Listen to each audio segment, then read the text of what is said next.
welcome. In this video I solved climate change, or you could say used already existing solutions and shared them with a little touch at the end from me.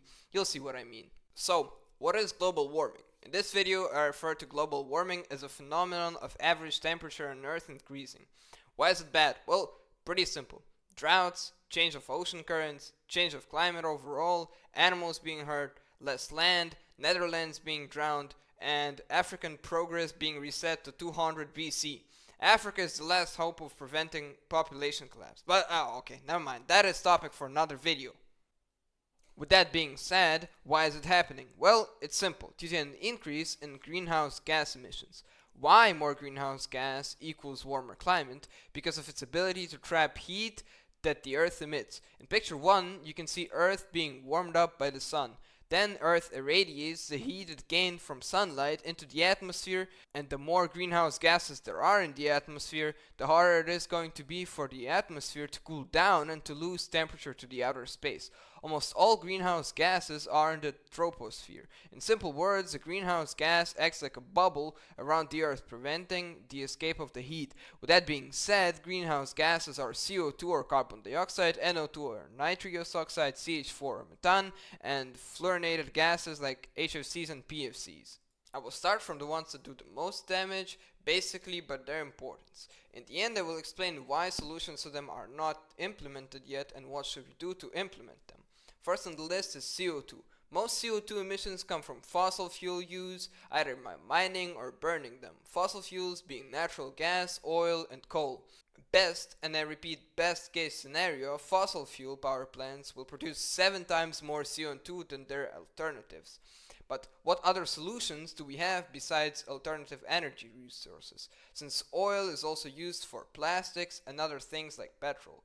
So what solutions do we have for that? Very simple. CCS and CarbFix. CCS stands for carbon capture and storage. This process starts with the separation of CO2 from other gases, then its transportation, most often through a pipe, into a space deep underground. Hopefully, in the next few million years, it will turn into fossil fuel again, thanks to the carbon cycle. Pause to read. To be more exact, anaerobic digestion. Although, again, that is a topic for a different video. It's not proven or really researched, but some say that due to extremely high carbon concentration, the process will take 1 to 10,000 years. Although, again, these are very rough estimations. If there is a leak before that happens, nothing really terrible will happen. A real-life example would be the Sleipner project. It looks like this and captured over 25 million tons of CO2 by using the CCS method. CarbFix is at core a very similar process, although they have their differences. CO2 that is separated from the other gases is mixed with water this time, and this highly carbonated water is sent into a highly reactive rock formation, like basalt, limestone, dolomite, marble, carbonaceous rocks, or serpentinite, to create solid carbonates or carbon rocks, which could be later used for production of such things as plastic products, clothing and textile, personal care products, electronic household items, shoes and accessories, automobiles, food and beverages, cosmetics and beauty products. Its downside is big amounts of water is used, and that's it. If we go back to our graph, we see land use changes. This is a reference to deforestation, mostly, which has a simple solution: plant trees. Yeah, if we overplant trees, we have enough of them to negate the 4% that is industry production. So just plant trees, and when you have enough trees to negate deforestation, just plant more trees to negate the industry CO2 emissions. That's it. Second most emitted greenhouse gas is methane, or CH4. Most methane emissions come from burning petrol and natural gas inside cars or power plants. We'll talk about power plants a little later. Cars have a very easy and good solution, and it is hydrogen cars. Their only emission is water. Yes, water, just normal water. It's not drinkable, but fish can swim in it and not die. If anyone says they are explosive, I don't know, it's a myth. Stop believing that. They're not explosive. They're completely normal. They're less explosive than fucking electric cars. So forget about that. If you want to know how explosive are electric cars, Google lithium from a battery thrown into water and see what happens. So why does nobody drive hydrogen cars, you may ask? A lack of infrastructure and ways to transport hydrogen to gas stations. Yes, the only reason is that there are no charging stations for hydrogen cars, and that is because the market is too small and the governments don't really seem to care to expand it. Second biggest source of methane emissions is enteric fermentation or ruminant farts. Ruminants are cows, sheep, etc. You get it. Most harmless solution is improving animal diets. Not only it reduces CH4 emissions, it increases the amount of milk, meaning less cows are needed. Second solution is feed additives. It's like pills that you mix with cow food pretty much. That can negate CH4 emissions up to 90%. An example of a company that produces those would be Bover, or it's the name of the product, I don't really know, just Google it and you'll see. Third and fourth biggest source of methane is MSW landfills and manure management. I put them together since they share very similar solutions. First, MSW landfills stands for municipal solid waste, and landfill pretty much means filling the ground with it through a special system. They dig a hole in the ground, put walls to prevent the whatever they put in the ground from harming the outside, and put a cover on it. It emits a lot of methane that could be used for production of biogas. Now, manure management refers to cow shit management because, same as cow farts, cow shit emits a lot of methane. Solution to that is practically the same. They store it in holes underground, but it emits a gas, so you have to put a cover over it, and then you can plug a pipe into it, so the pipe produces biogas, and you can burn that shit to gain electricity. Coal mining is pretty much self-explanatory. Stop using coal because most coal is mined for electricity purposes, meaning most coal is being used for coal power plants. The 0.02% that would remain wouldn't really do any harm since nobody's really using coal for production of anything. Compared to how much coal they're using for production of electricity. And now this hasn't been discovered by scientists. Yes, they haven't thought about it, but my genius brain has thought of it. So imagine that. There's a power plant of whatever. It emits a lot of greenhouse gases, right? For CCS, they separate carbon dioxide, right? And the carbon dioxide goes underground and it chills there and whatever. I already told you about that. But what about you separated only carbon dioxide? Now, whatever is left is methane. Methane is also produced by power plants. So you could use that methane to produce biogas, hey? Here, I drew a scheme. So basically, the greenhouse gas from a power plant comes into this greenhouse gas building. It separates CO2 to store it underground and CH4 and nitrous oxide to send it to turn into biogas. Well, thank me, the big genius, for that idea. I don't have any rights to it. You can use it. I sacrificed this amazing financial opportunity for the sake of the earth. Vegans, thank me later. Next on the list is NO2 or nitrous oxide. Just by looking at this chart, you really should be looking at one thing because the rest has already been discussed and has a solution for it.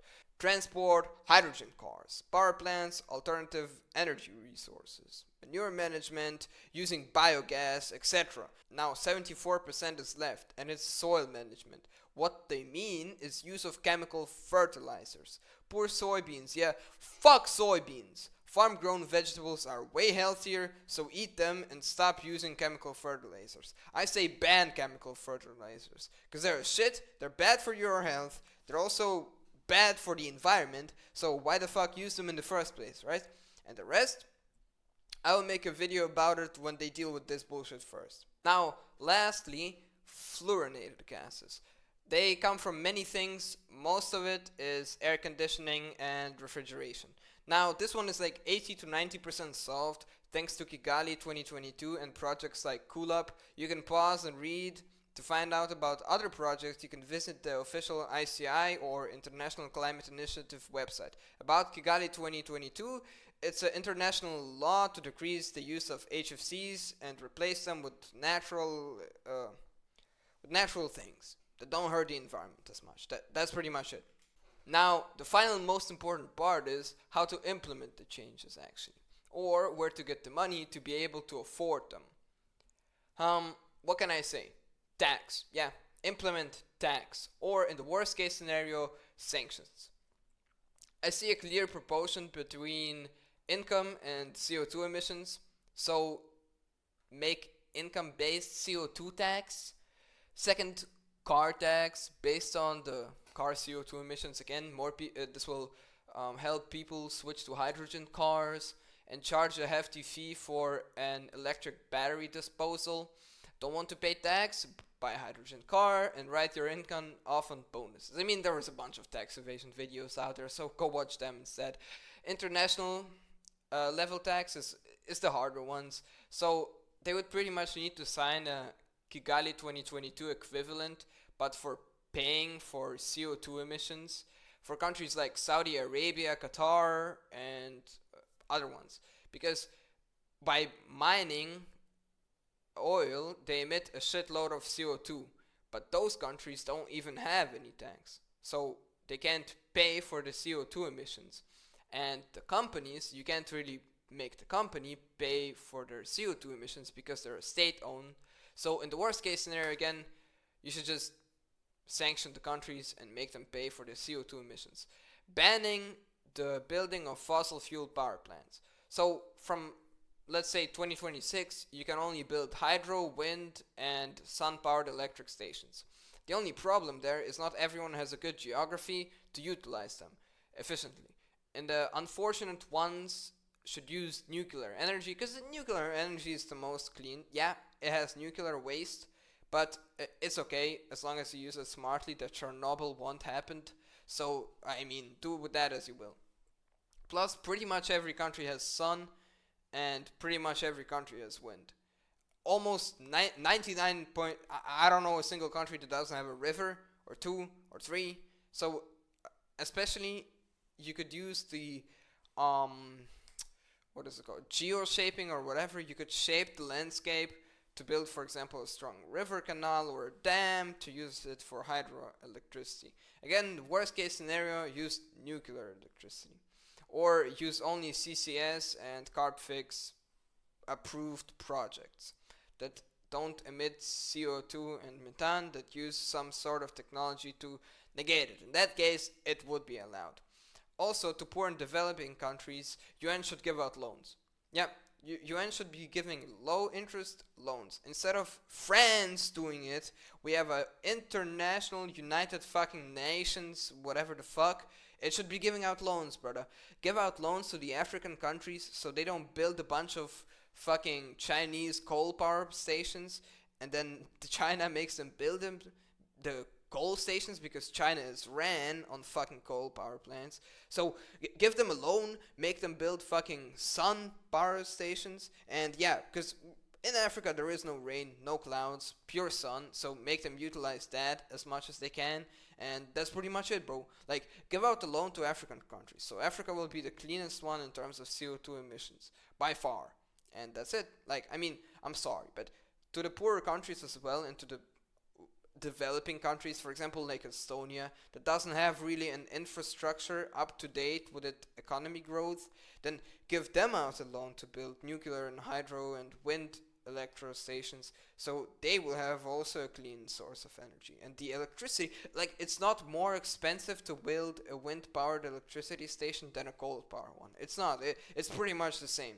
So thank you for that. The main point of the video was to show that the only thing stopping us from erasing our carbon footprint is money. Although I don't know how true that statement is, I certainly tried to prove it. Well, thank you everybody for watching. Leave a comment, subscribe, and press the like button. We'll now have the outro. So in the outro, I will spend like 10 minutes watching this shit, and now you don't even want to. You know what I'm saying? So like, don't be a bitch. Come on. Bang bang. See you in the next one.